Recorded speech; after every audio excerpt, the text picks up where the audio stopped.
नमस्कार विद्यार्थी मित्रांनो, मी सागर जगताप सर पुन्हा एकदा स्वागत करतोय तुमचं आपल्या या YouTube प्लॅटफॉर्म वरती।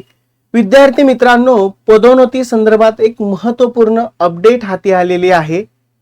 नक्कीच या पदोन्नतीसाठी वाट पाहत असणाऱ्या शिक्षकांसाठी ही आनंदाची बातमी आहे। बऱ्याच दिवसापासून या पदोन्नतीच्या प्रकरणी प्रशासनाची भूमिका अस्पष्ट होताना आपल्याला दिसत होती। खूप दिवसापासून हा भिजत पडलेला प्रश्न सरते शेवटी मार्गी लागताना दिसत आहे। एक चांगली आणि सकारात्मक बातमी आहे। काय आहे ती माहिती, कोणतं मार्गदर्शन परिपत्रक जारी केलेलं आहे प्रशासनानं आणि पदोन्नती संदर्भात कोणत्या निर्णयापर्यंत पोहोचलेला आहे ते सुद्धा आपण या व्हिडिओच्या माध्यमातून जाणून घेणार आहोत। संपूर्ण शंकेचं निरसनही त्याद्वारे केलं गेलेलं आहे। जाणूयात व्हिडिओच्या माध्यमातून। तत्पूर्वी चॅनलला नवीन असाल तर चॅनलला सबस्क्राइब करायचं आहे, व्हिडिओ शेअर करायचा आहे। तुम्हाला ही माहिती कशी वाटली कमेंट बॉक्स थ्रू जरूर कळवायची आणि आवडली असेल तर लाईकच्या स्वरूपात प्रतिक्रिया द्यायला विसरायचं नाही। विद्यार्थी मित्रांनो, टीईटीची तयारी करताय आणि होणारी परीक्षा रद्द झाली आपल्याला माहिती आहे, ती पुन्हा कधी होईल या संदर्भात साशंकता आहे। विद्यार्थ्यांच्या अभ्यासात खंड पडू नये यासाठी बाळासाहेब शिंदे सरांची जी ऑनगोइंग गुरुवारी 1.0 बॅच आहे ती आपण माफक दरामध्ये रेकॉर्डिंग स्वरूपात की ज्यामध्ये पेपर 1 आणि पेपर 2 ची परिपूर्ण तयारी असेल अगदी माफक दरामध्ये 999 रुपयाला उपलब्ध करून दिलेली आहे। ज्यामध्ये मार्गदर्शन खुद्द स्वतः बाळासाहेब शिंदे सर आणि त्यांच्या समेत सर्वोत्तम टीम महाराष्ट्रातली तुम्हाला मार्गदर्शन करते। त्याची सर्व डिटेल स्क्रीनवरती आहेत, कॉन्टॅक्ट नंबर आहे, दिलेल्या कॉन्टॅक्ट नंबरला कॉल करा आणि लवकरात लवकर बॅच परचेस करा, जेणेकरून जेव्हा केव्हा परीक्षा होईल त्यावेळेस या बॅच थ्रू या मार्गदर्शना थ्रू तुमचं यावर्षीचं पात्रता धारण करण्याचं स्वप्न साकार होईल।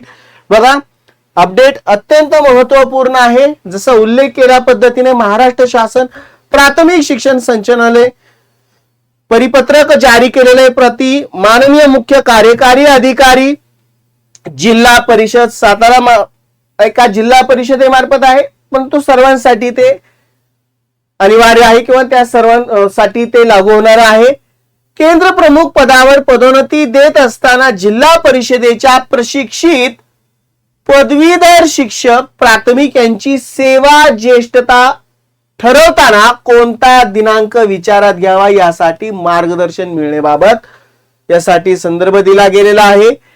उपरोक्त विषय आपले 10/7/2024 रोजीच्या पत्रांमध्ये केंद्र प्रमुख पदोन्नतीबाबत शासनाच्या विविध शासन निर्णयांमधील तरतुदी विचारात घेऊन आपण केंद्र प्रमुख पदावर पदोन्नतीसाठी सेवा ज्येष्ठता कोणती या पदाच्या नियुक्तीच्या दिनांकाबाबत या कार्यालयाकडे धारणा पक्की करण्याबाबत कळवले आहे।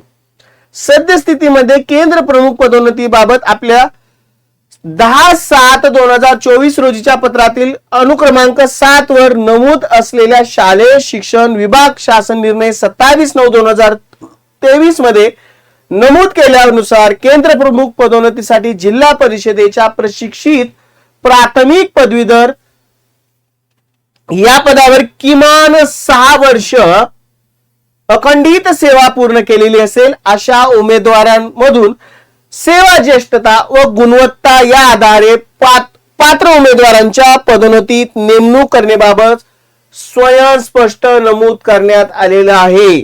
सबब शासन निर्णयातील तरतुदीनुसार केंद्र प्रमुख पदावरील पदोन्नतीने नेमणूक करताना जिल्हा परिषदांच्या प्राथमिक पदवीधर शिक्षक प्राथमिक या पदावरती वेतोन्नती झाल्याच्या दिनांकापासून कधीपासूनची या पदावरती वेतोन्नती बरोबर झाल्याच्या दिनांकापासून सेवा ज्येष्ठता विचारात घेऊन शासन निर्णय 27/9/2023 च्या तरतुदीनुसार केंद्र प्रमुख पदोन्नतीची कारवाई करणे योग्य ठरेल तरी सदर प्रकरणी उपरोक्त प्रमाणे आपली धारणा पक्की करण्यात येत आहे असं कोणी शरद गोसावी प्राथमिक शिक्षण शिक्षण संचालक यांच्याद्वारे हे मार्गदर्शन परिपत्रक जारी केलेलं आहे। बऱ्याच शिक्षकांमध्ये ही संभ्रम निर्माण झाला होता की सेवा ज्येष्ठता नेमकी कशा पद्धतीने ग्राह्य धरली जाईल आणि पदोन्नती दिली जाईल, त्यासाठी स्पष्टता दिलेली आहे की जिल्हा परिषदेच्या प्राथमिक पदवीधर शिक्षक या पदावरती वेतोन्नती झाल्याच्या दिनांकापासूनची सेवा ज्येष्ठता विचारात घेतली जाईल असं स्पष्ट केलं गेलेलं आहे. म्हणजेच बऱ्याच शिक्षकांच्या पदवीसाठी वाट पाहणाऱ्या बऱ्याच शिक्षक वर्गांच्या मनामधली शंका इथं दूर होताना दिसते, जेणेकरून ज्याच्यामुळे त्यांची पदोन्नती संदर्भात अडचणी येत होत्या त्या गोष्टीमध्ये आता क्लिअरिफिकेशन येताना दिसत आहे नक्कीच. आणि मध्यंतरी आपण बघतोय नागपूर खंडपीठानेही या संदर्भात जो पदोन्नतीचा देण्याचा मार्ग सुकर केला गेलेला आहे. त्यामुळे आता ही संपूर्ण घडामोड आता पदोन्नती ज्या कारणासाठी रखडली गेली होती ती मार्गस्थ होताना दिसते. ठीक आहे, प्रशासनाकडून सकारात्मक हालचाली दिसत आहेत. या गोष्टी आपल्यासाठी का महत्वाच्या आहेत आपल्याला माहिती आहे. बऱ्याच दिवसापासून आपण वाट पाहतोय ही शिक्षक भरती कधी अवलंबली, कारण आपला मुख्य मुद्दा तोय. कारण विद्यार्थी मित्र माहिती की जे अनेक जास्तीत जास्त जागांची वाट पाहतायत, आपल्याला मुदतवाढ वरचीवर ऐकायला मिळते. अपेक्षा असते की बाबा या मुदतवाढीमध्ये जास्तीत जास्त जागा तिथं अपलोड होतील. मग जागा तयार कशा होतील, तर अशा काही विविध मार्गाने की अशा ठिकाणच्या जागा की पदोन्नतीमुळे थांबलेल्या होत्या, जेणेकरून पदोन्नतीद्वारे त्या रिक्त जागा पवित्र पोर्टलवरती येतील आणि विद्यार्थी मित्रांसाठी जास्तीत जास्त जागा उपलब्ध राहतील आणि त्यांचं शिक्षक बनण्याचं स्वप्न साकार होईल.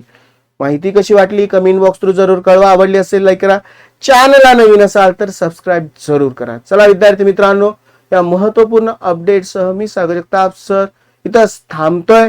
पुन्हा भेटू अशा स्वरूपाच्या महत्वपूर्ण अपडेटसह. Goodbye and take care.